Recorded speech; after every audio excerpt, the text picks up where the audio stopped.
گەڕانەوەی تەرمی ئیسماعیل محێدینی تەمەن 20 ساڵانە لە وڵاتی بەریتانیاوە بۆ قەزای حاجیەوە کە 13 ڕۆژ بەر لە ئێستا و کت و پڕ دوور لە کەسوکاری گیانی لەدەستدا.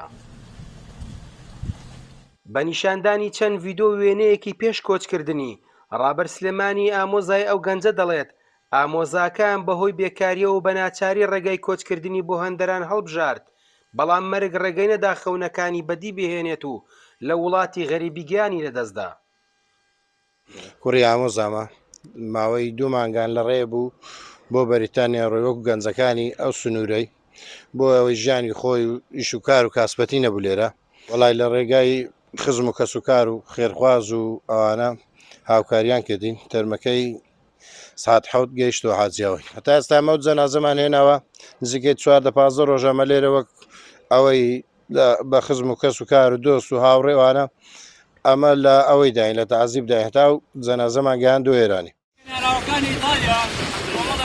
عەلی عەبدوڵڵا پارێزەری خۆبەخشی کەیسی بێسەروشوێنانی ڕێگای ئەوروپا هۆکاری کۆچی گەنجانی دەڤەری ڕاپەڕین و کوردستانی بەم شێوەیە بۆ شارپرێس خستە ڕوو. بەداخەوە خراپی حکومڕانی لە هەرێمی کوردستاندا وای کردووە سەبەبی کۆچی گەنجانە لە وڵاتە بۆ هەندەران بۆ وڵاتانی ئەوروپا بۆ وڵاتانی ئەمریکا و وڵاتانی کەنەدا کە ئەمە وای کردووە ژمارەیەکی زۆر لە گەنجانی ئەم وڵاتە تاقە و توانایەکی زۆری گەنجان بەفی ڕۆ بچێ وە ژمارەیەکی زۆریان ببم بە قوربانی و شەهید بم لەم ڕێگایەدا.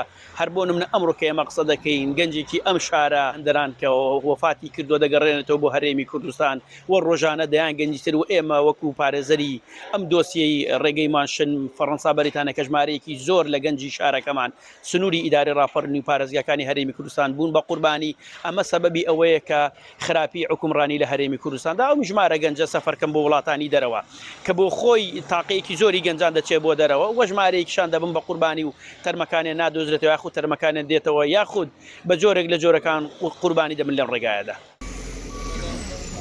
ئەبوو بەکر عەلی سەرۆکی کۆمەڵی پەنابەرگەڕاوەکانی ئەوروپا لە هەرێمی کوردستان ئاماژە بۆ ئەوە دەکات ڕۆژ بە ڕۆژ و ڕێژەی کۆچی گەنجان لە هەڵکشاندایە. کاری سەفەرکردنیان یاخۆ تۆکاری جێهێشتنیان نەبوونی هەلیکارە نەبوونی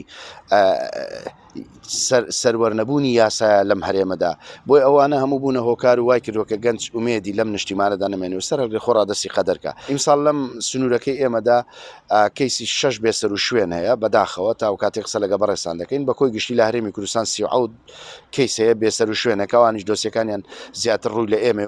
بە گوێرەی ئامارە سەرەتایەکان لە ساڵی 2013 بۆ ساڵی 2023 زیاتر لە 45,000 کەس لە هەرێمی کوردستانەوە بۆ ئەوروپا کۆچیان کردووە. لە شارپرێسەوە هەردی حەسەن، قەزای حاجیەوە.